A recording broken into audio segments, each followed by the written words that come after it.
In the Philippines, when you do trekking, it's just like 5-minute trek. No. Just for the ground. Guys, nasa loob na tayo ng ferry. Hindi ko lang saan ako pupunta. Tama ba yun?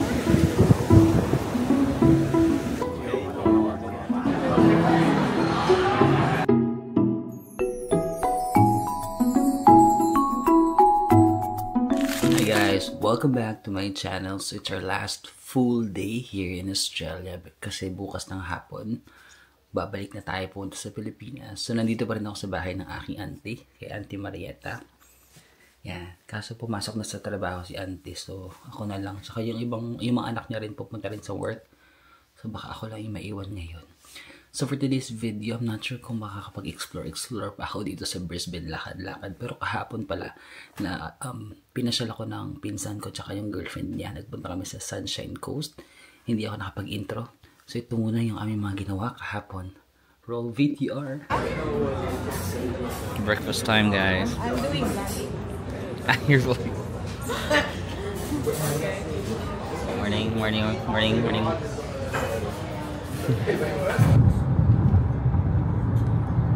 Guys, we're driving to Sunshine Coast with LJ and Stacy. Okay guys, we're on our first stop, Kondalila. Is that right? Yeah. Kondalila National Park. Alright, so I think we're gonna do a bit of a trek. Let's go.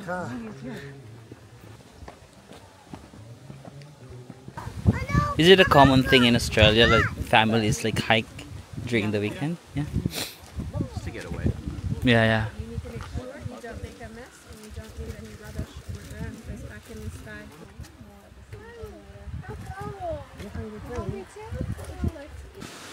Hey guys, nandito na tayo sa parang may waterfall dito. Oh. So di kayo maligo-ligo dito. Sabi nila kapag summer daw mas maraming tao dito, like naliligo dito kapag summer, yung kasi winter. You wanna swim, Jason? No, it's too cold. How about you, Stacy? No, I'm not getting in. Yeah. But they mentioned that during the summer, like a lot of people swim here. Yeah. Just look at the people here in Australia. They love the sun. If you're a Filipino, you're just gonna stay here in this area. Ayan guys, grabe o, nagpapalan sila, sunbathing. Grabe. Guys, this is the waterfall. So we're only halfway through. Comment down below if you need to go. Are you okay here, guys, or you want us to go down, further down? Do you want to go down? I mean, I don't want to decide. So let them decide. I don't mind. We can go down. Alright, let's go down. Yeah. Let's go. So guys, nakarating na kami sa pinaka bottom. Ito yung falls. So, may mga stones lang dito. Pwede kayo mag-relax. We made it. We made it. Listen. Okay guys, so we're gonna climb the top. All the way down. All the way up with it. We're gonna climb, guys, all the way up there. Okay. So the rock pools we were at before, with the people sunbaking, It was there. that's just the very top. Ah, okay. So yes, we were there earlier, like the rock pools that I showed you. Then we trekked all the way down from here up to here.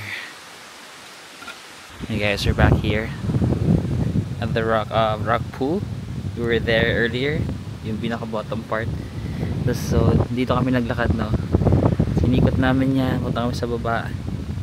And then umakyat ulit kami dito. Hey guys, we just finished. Not what I expected. When they say trekking, it's really trekking. In the Philippines, when you do trekking, it's just like 5-minute trek. No, Just for the ground. Just for the ground. Half an hour.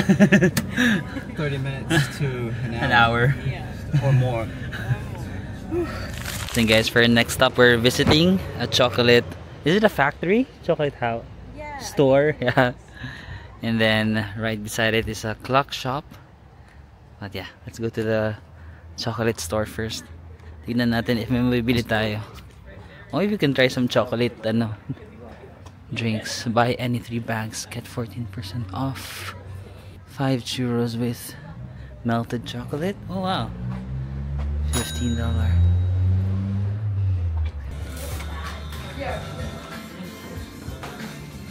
And guys, we have all the chocolates here.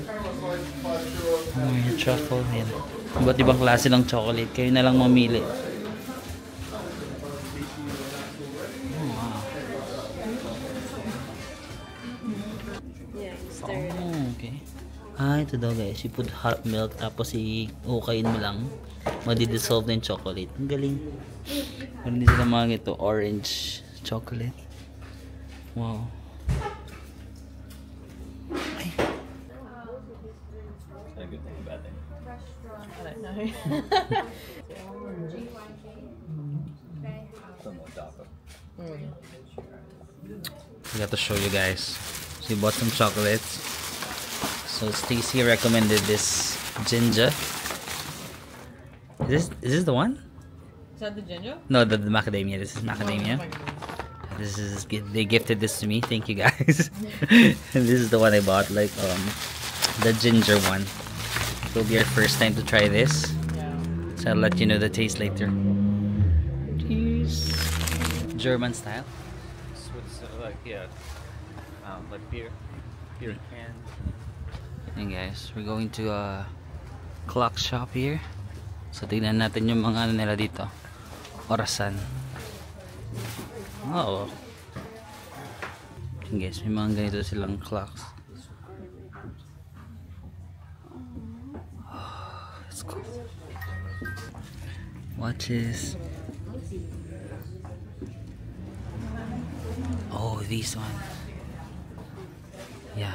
I think this is like German? Yeah, I think like it's a German clock. Like wooden clocks. Oh, vintage ba to?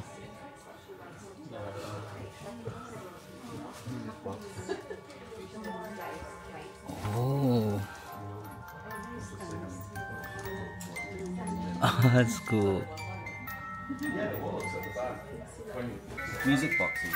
Oh, music boxes, guys. So you just have to like spin it or rotate it. And it'll create music. Depends here. So may mga nakasulat, guys. Serenade.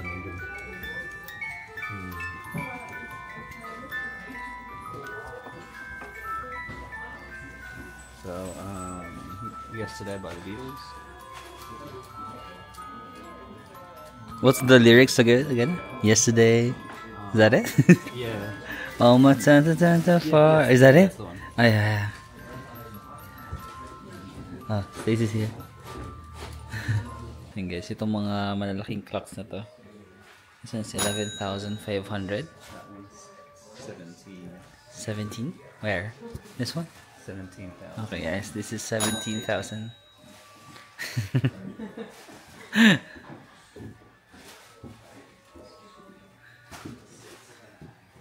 It's like a scene in like the horror movies when the clocks are ticking, right?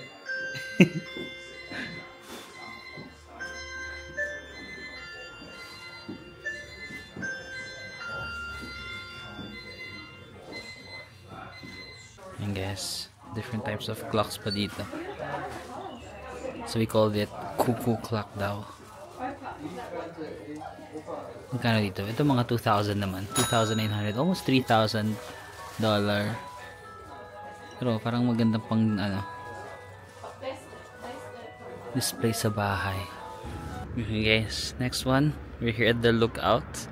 So makikita mo overlooking view. So that's Mount Fulham.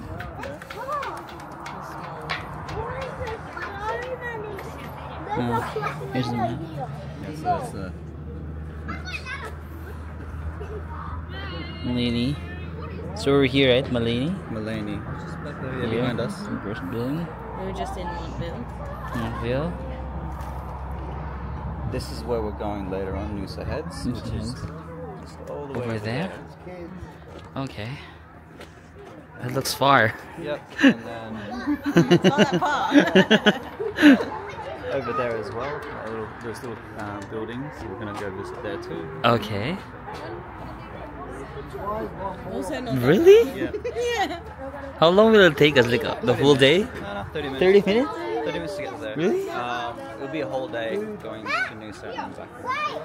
That looks far. It's just 30 minutes? So, there, Caloundra, that's where you went skydiving. Oh, yeah. Yeah, right there. Doon ako nag-skydive, guys. That area. Hey guys, lunchtime. So I'm having ramen. Also Stacy's having some ramen. And LJ, some chicken. Korean fried chicken. Korean fried chicken. Let's go.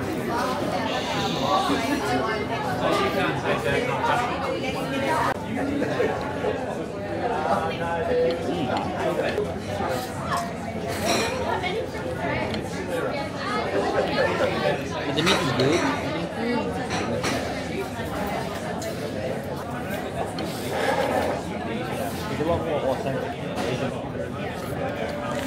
Guys, dito kami nag-lunch sa area na to. It's called Malulaba. Sabi nila dito daw yung mga mayayaman nakatira. Makita mo may maraming mga yate dito. So yung mga bahay in front of the bay or ano ba to, river. Sabi nila malalaman mo that you've made it na in life kung naka white t-shirt ka lang dito tapos naglalakad-lakad ka dito. Ganun din mga mayayaman dito. Lahat sila naka white t-shirt lang na simple shirt tapos naglalakad-lakad sila dito. Hindi yung mga mayayaman. Okay. Wow.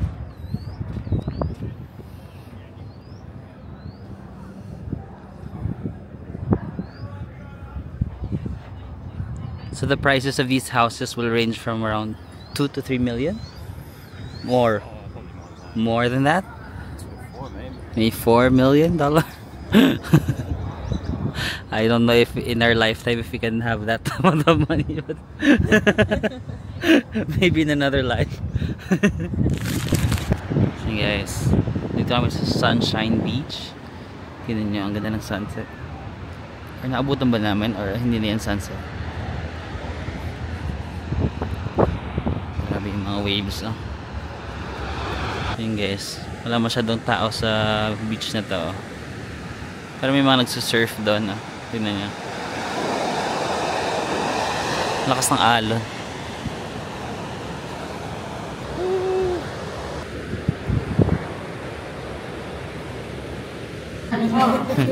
So yun guys, we're eating Filipino dishes here in Australia. So ito yung mga option nila. Meron silang ano to, buko pandan, so mga laing, dinuguan. Ito yung price of 26. Pork menudo, pinakbet.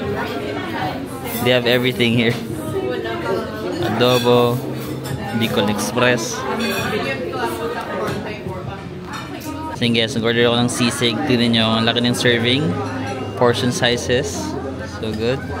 Some of them they ordered, what's this? Lamb shake. Lamb shake. Bicol Express. Bicol Express and lechon kawali. Guys. Let's try kung yung lasa ng sisig nila is similar.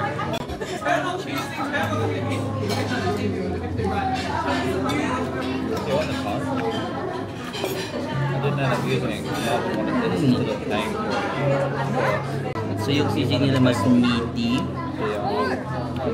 tsaka mas malalaki yung cut dan yung sa atin mas maliliit and then mas crunchy, no? Yan guys, kain tayo ng halo-halo. Meron din silang halo-halo. No, she couldn't relate because I just stayed in hostels and then yeah, then you have to wear like a backpack. Okay guys, back to the current day. So, meron pa akong few hours na natitira dito sa Brisbane. Kasi mamaya after ng work ng auntie ko, pupunta kami sa Gold Coast. Yun yung last stop ko, Gold Coast. Pero may few hours pa ako before. So, nirecommend ng pinsan ko kung gusto ko daw itry yung parang ferry. May ferry daw dito na parang sa Brisbane River. Maganda daw na experience yun. So, magko-commute ako from dito sa suburb ng auntie ko. Nandito sila sa Brendale yata. Brendale. Tapos pupunta tayo sa may Brisbane, sa may city center. So magti-train lang tayo, mga 1 hour na train ride. So, naglalakad lang tayo dito. Let's go! At last ma-experience na natin yung public transportation dito. Kasi hindi ko nga na-experience, lagi ako may sasakyan, di ba? Nakikisakay ako lagi. Tapos may ano daw ngayon ang Queensland, meron silang parang government initiative na 50 cents lang yung pamasahe. Kahit saan ka daw magpunta ngayon dito sa Queensland, 50 cents lang until buong year ngayon, 2025. Kasi in-encourage nila na mag public transport yung mga tao para mabawas yung traffic. So grabe na, 50 cents or wala pang 20 pesos. Kahit saan ka daw pumunta dito, kahit nga daw Brisbane to Gold Coast, baka daw 50 cents lang. Pero mamaya papag-drive ako ng auntie ko eh. Ito yung kanilang ano, suburb. Yes, grabing katahimikan dito. Wala masyadong naglalakad, may pa isa-isa akong nakakasalubong, pero most of the time kasi may mga kotse yung tao dito. Pero sarap na din maglakad dito. Yun guys, nakarating na tayo sa train station. It's called Strathpine. Yan, Strathpine Station. Tapos I think sasakay tayo papuntang Central or basta sa may city center. Tapos baka pupunta tayo sa may South Bank area. Kasi sa South Bank, yung pinuntahan natin dati, di ba may mga pier doon, may mga wharf. Doon tayo sasakay ng ferry. Yun guys, nasa train station lang ako. Mag-antay lang tayo ng next train na dadating papuntang city. Yan. Chill lang din dito, no? Guys, may nagtag lang sa akin sa Instagram, si Liz and Ariel of Infinite Adventures PH. Hello, kamusta kayo? Ang ganda ng camping setup nila, tignan nyo, naka-camping sila ngayon. Wow, sana all, no? Buti lang guys, nakita ko ang pag-tap pala ng card is nasa labas, wala siya dito sa loob ng train. So before ka pumasok, buti na lang bago pumasok, nakatayo na ako, nakapila. Tapos nare-realize ko, sabi ko, saan ako magta-tap? Nasa gilid pala, nasa labas yung pag-tap ng train. Tapos 50 cents lang daw to, ang mura.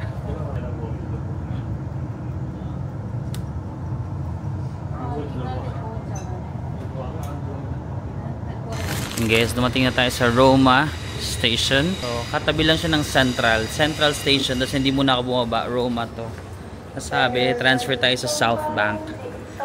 Yan siya, madali lang naman din siya i-follow. Yun, may nakasulat naman platform number 4, Roma Street, papuntang South Bank. Yes, tama naman si Google. Sabi niya, Coopers Plains Station, platform 4. Yan. Coopers Plains. Yan. Platform number 4. Number 4 yan. Yan na, dumating na yung train. Let's go. South Bank Station guys. Tara, maglalakad lang tayo mga 10 minutes going to the ferry terminal. Doon tayo sasakay ng ferry para makapag-explore. At ito yung South Bank guys. Ang ganda rin pala ng South Bank na city. Dati naglakad tayo sa South Bank pero doon lang sa may river, sa gilid lang. Pero ngayon kasi dito ako nanggaling sa train stations, nilakad ko yun dyan sa city. Chill din pala, maganda rin pala maglakad-lakad dito. Guys, nandito naman tayo. Di ba dito sa Brisbane talaga, hilig nila mag-picnic, ganun. Ganun yung mga trip ng tao dito. Mag-picnic, yan. We're back dito na sa may Riverside. Yan, nagstay tayo dyan ng isang araw, no? The Star Hotel. Yan guys, yung ferry station nandito lang. Sa tapat lang ng The Star Hotel. Pagtawid nyo dito, ito na yung South Bank Ferry. Yan. Saan kayo bibili ng ticket? Pwede kayong card lang. Kasi yung sa train guys, debit card lang yung ginamit ko. Pwede rin credit card. So card lang din dito. Pwede kayang card dyan sa ferry. Hindi ako sure. Tanong muna ako. So guys, nasa station na tayo. So ito So from weekdays, 6:30 AM yung start hanggang 9 or hanggang 9 PM yung last na trip. Every 30 minutes, every 15 minutes. Yan, first ferry, weekend and public holidays. So ito yung mga ruta, yan yung pwede kayong pagstapan. North Quay. Kasi di ba nag-check-in ako sa The Star Hotel, tapos nakakonect ako sa wifi. Ngayon nandito ako, nakakonect na naman ako. Pero ang layo ng hotel. Ayun yung hotel, tingnan nyo. Di ba may river pa dyan, tatawid pa, tapos ayun na yung hotel. Kahit nandito ako sa malayo, sobrang lakas ng wifi nila. Nasagap ko, nakakonect pa ako sa wifi. Guys, nasa loob na tayo ng ferry.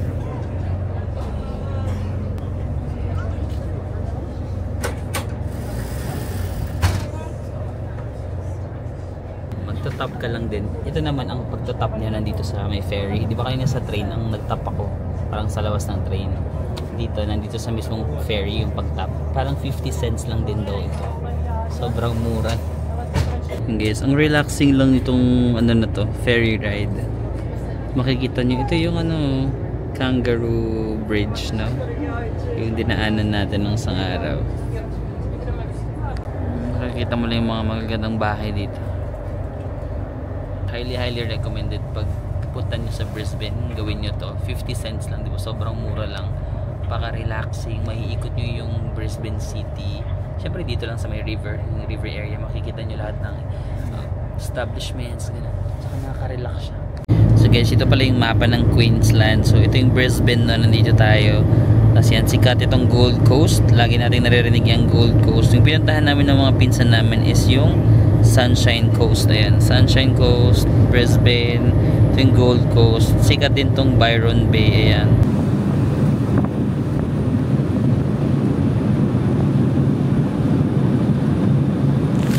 Guys, I just got off sa isang station. I don't know what station is this, pero I just got off, and then now we're here in the land again.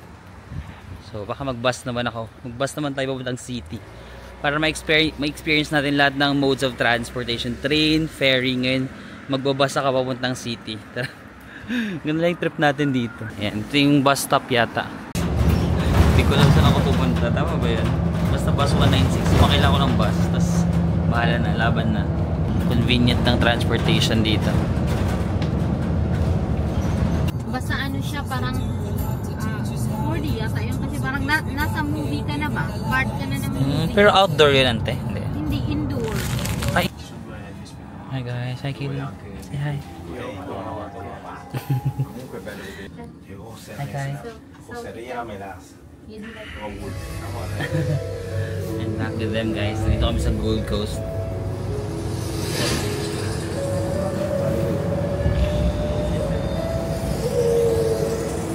And guys, dito tayo sa Sky Point dito sa Gold Coast. Para siyang observatory tower. Ayan. Makikita natin yung view ng Gold Coast during the night. Wow! Kita ba?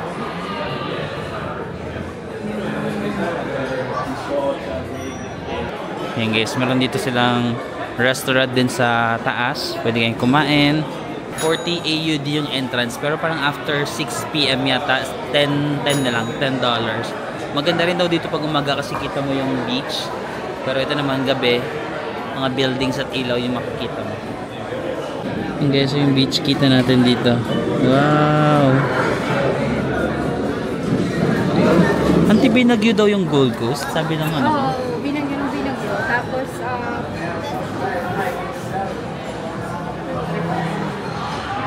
yan guys, so gamitin namin ito $2 yung parang telescope binocular para makita natin doon yung beach. Ayun yung beach. It's okay, just put one, maybe this will come off. Guys, Kai made a souvenir for me. Did you do this? Who made this?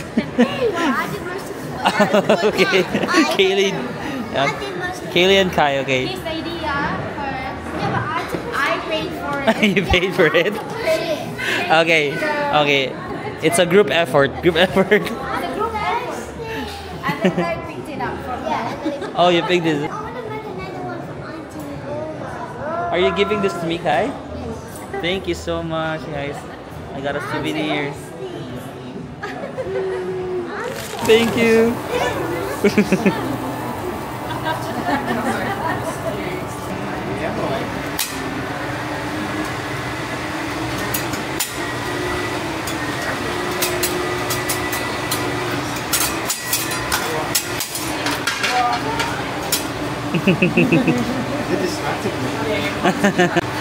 Oh.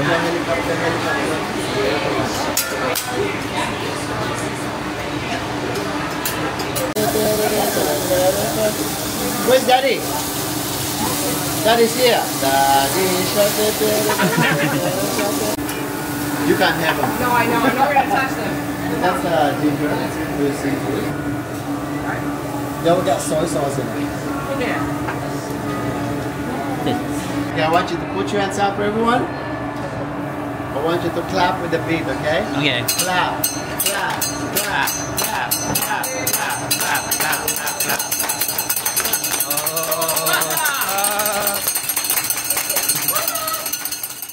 Kami sa isang upside down na house.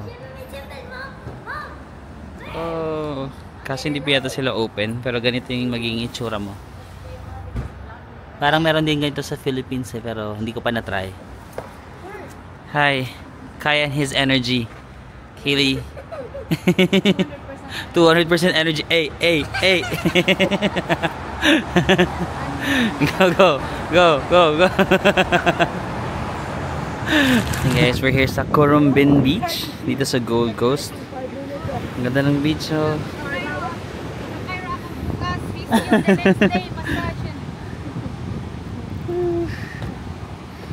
Yung Gold Coast, guys. Ang ganda ng mga bahay nila. Sabi, gaganda ng bahay. Ayun daw yung main na Gold Coast ito, guys. Yung Surfers Paradise yung last time pumunta tayo dyan. Kagabi rin pala nandyan tayo. So nag-drive lang kami dito. Dami mga beach dito sa Gold Coast. Yung guys, bumaba kami, nag-walk kami dito sa may rocks. Tignan mo ang lakas ng wave. Baka pang surfing spot din to, no? Parang lahat ng mga beach nila dito magaganda yung mga waves eh.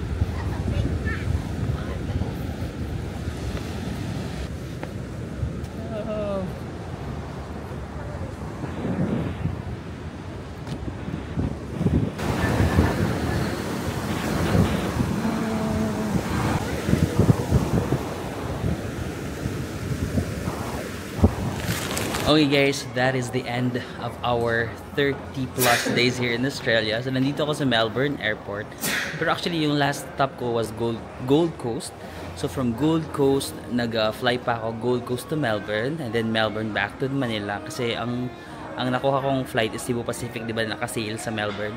Iniisip ko nga kasi parang nag-connecting flight pa kasi ako ngayon. Sabi ko, wag na kaya ako mag-connecting flight. Dumiretso na ako from Brisbane kasi may diretso na to Manila. Kaso ang mahal masyado, like mga 30 to 40,000. Sabi ko, sige, wag na nga.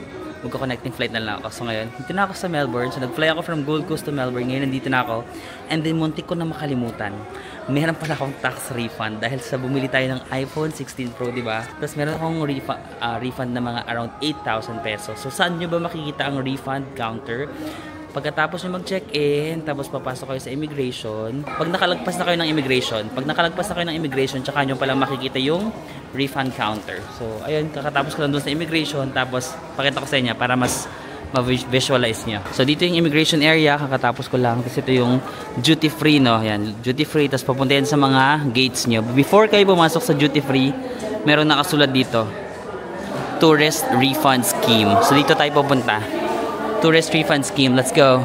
So yun, ito din mga kailangan natin. Passport, original tax invoice, tsaka purchased goods. Oh my God, kailangan ko ba ipakita yung cellphone ko?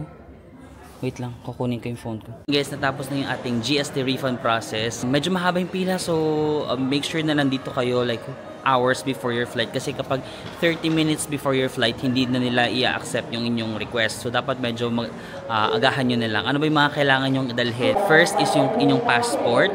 Pangalawa is yung invoice, yung resibo. Tapos yung item, kailangan nyo ipakita yung item na binili nyo. For example, yung cellphone ko, titignan niya, ito na ba yung cellphone. May mga nakita din ako kanina, may mga luxury brand, mga Louis Vuitton silang binili. So, hanapin nila yung item na pinakita mo. Kung meron kayong mga malalaking gamit, hindi ko alam kung paano yung process kasi hindi mo naman pwedeng i-hand carry yun, no? Feeling ko dun, pag nag-check-in ka pa lang sa airline mo, sabihin mo na meron ka mga for tax refund, baka may ibibigay silang documents sa inyo. Kasi hahanapin nila yung mga binili mong items like gadgets, camera, and all that. Ano ba yung mga eligible? Makakapag-claim ka lang ng GST refund first if yung amount ng binili mo sa resibo is 300 AUD, Australian dollar or more. Pag less than 300, including GST, kasama na yung GST dun sa 300 ah. Pag ganun pwede. Tapos, dapat 60 days ng 60 days before departure. For example, matagal ka sa Australia, 3 months ka dito, tapos may mga binili ka sa 3 months ago, hindi na siya pwede. Dapat 60 days lang. So siguro tsaka na kayo bumili ng mga pasalubong nyo or mga gadgets yung pagpa-uwi na kayo. And then yun lang naman, no. Tapos dapat nakasulat doon yung ABN or Australian Business Number ng store. Dapat nakasulat yung pangalan mo or passport number doon sa resibo. And ayun na, natutuwa ako, meron akong 8,000 pesos. Meron tayong refund na 8,000 pesos. Tapos mare-reverse siya sa credit card ko. Hihingi nila yung credit card din mo. Tapos mare-reverse na lang doon yung amount. Ang saya kasi sobrang nakamura tayo ng cellphone natin dito. Mas mura na siya ng konti kaysa sa Pilipinas. Plus nabawasan pa ng tax. Sobrang ano na talaga yan. Sobrang nakamura ako sa cellphone. Ano ba yung logic kung bakit may tax refund? Kasi ang goods na binili mo, parang hindi mo naman talaga siya gagamitin dito sa bansa nila. So parang gagamitin mo siya sa Philippines. So parang ang logic, hindi ka nila pinagbabayad ng tax dito kasi hindi mo naman siya gagamitin dito. Tatanggalin nila yung tax kasi gagamitin mo siya sa ibang bansa. Sa bansa mo, ganun. Although nagamit ko siya ng konti dito, 'di ba, na nagamit ko na naman to dito, but yung for the most parts, gagamitin ko naman siya sa Philippines. Even yung mga damit, for example, bumili kayo ng damit, tapos sinuot nyo na dito sa Australia, pwede mo pa rin kasi for the most parts is gagamitin mo naman sa Philippines, ganun. Pero kapag lang Philippine passport or foreigner ka, pero pag dito ka na yata, pag PR ka na, wala ka na mga ganun. Pag dito ka na nagtatrabaho, may residency ka na, wala ka na mga GST refund. Pero hindi lahat ng gagastusin mo sa Australia is tax may refund. For example, yung pinambayad mo sa hotel, hindi yan tax refund kasi kinonsume mo sa Australia, 'di ba? Na-enjoy mo siya sa Australia or yung mga pagkain mo dito, tas 'di ba, kinain mo sa restaurant, dito mo siya kinain So hindi siya tax refund. Pero yung mga pasalubong mo, kaya may mga duty free, 'di ba? Mga duty free dito sa mall kasi wala siyang tax kasi ipapasalubong mo Gagamitin mo siya sa bansa mo. I-enjoy mo siya sa bansa mo. So hindi ka nila ita-tax, parang ganun. Okay guys, we are finally back here in the Philippines. Grabe, 32 days in Australia. Salamat sa pagsama sa akin. 32 days na yun, no? Parang ang bilis ng 1 month. Ano ba ginawa natin dun? Hindi ko na namalayan. Sabi ko, parang ang bilis, no? Pero grabe. Mas mataas yung mas na-exceed ni Australia yung expectations ko sa kanya. Kasi hindi talaga ako masyadong nag-expect sa Australia kasi maraming ako naririnig na parang boring naman doon, wala namang magagawa doon. But my experience was different. I actually felt like I belong in Australia, di ba? Parang feeling ko nga I belong there.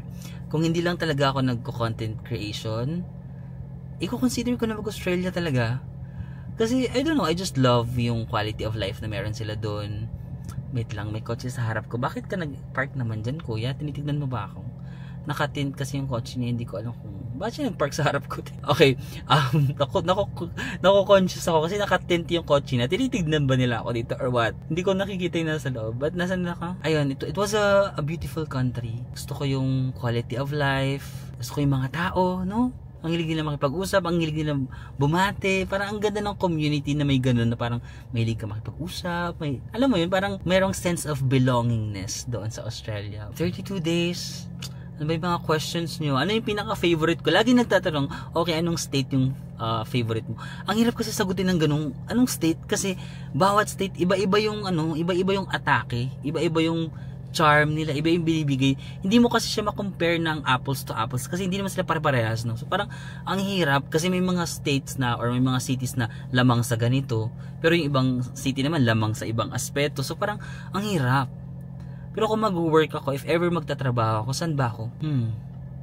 Sydney kasi siya yung pinakauna kong pinasukan. Doon ako nag-enter.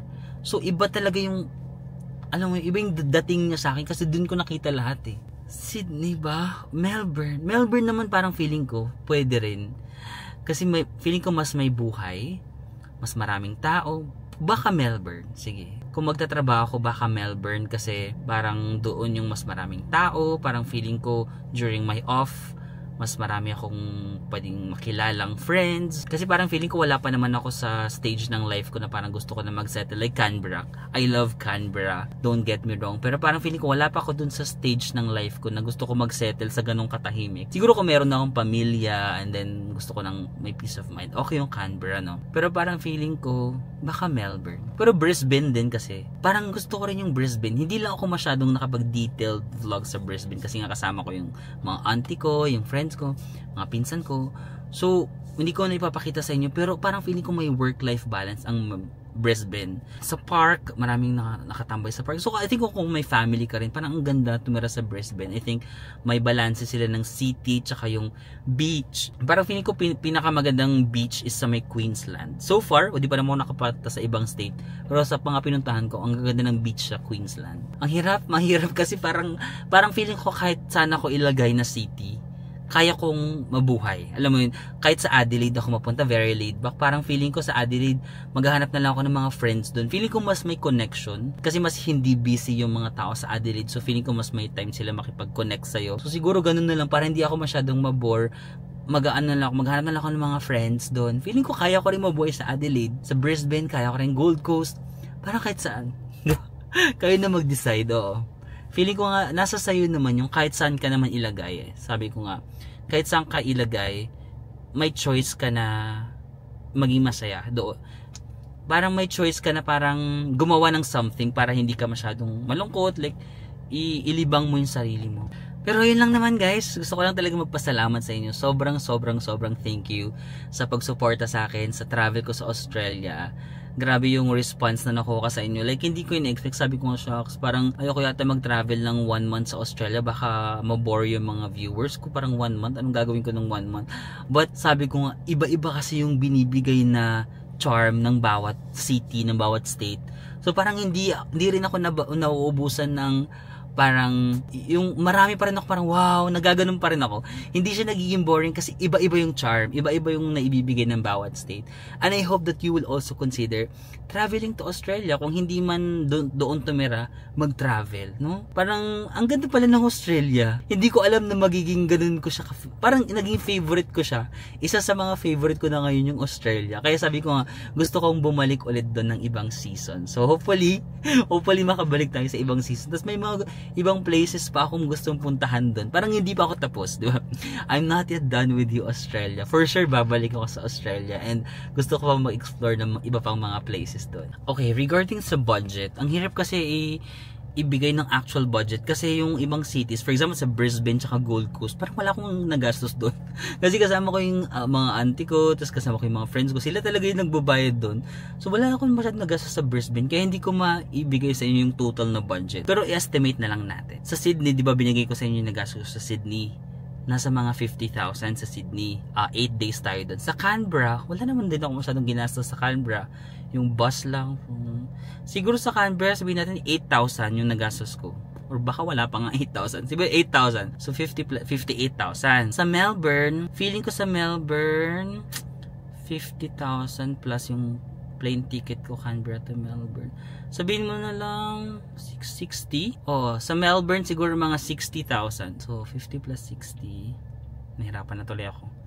110. Gawin na nga lang natin 10,000 sa Canberra para hindi ako mahirapan. So 50 sa Sydney, 10,000 sa Canberra. So 60,000 plus 60,000 sa Melbourne. 120,000 na tayo. Sa Adelaide, parang hindi rin ako masyadong gumastos sa Adelaide. Magkano lang ginastos ko doon? So sabihin mo na lang 20,000 sa Adelaide kasama na yung plane ticket. So 120 plus 20, 140,000. Sa Brisbane, wala rin ako masyadong ginastos. Sabihin mo na lang 10k yung plane ticket plus konting shopping. So 140, mga 150,000. Yung 32 days ko sa Australia, 150,000 lang. Diba? Sobrang okay na yun. Siguro kung gumastos ako sa Brisbane and Gold Coast, baka sabihin mo 200,000. Parang hindi, or less. Parang feeling ko hindi ako abot ng 200 din kahit gumastos ako doon. Parang less than 200,000 yung magagastos ko sa buong trip ko na yun. But since hindi nga ako naggumastos sa Brisbane at Gold Coast, siguro mga 150k, ganun. So, 1 month ko sa Australia, 150k.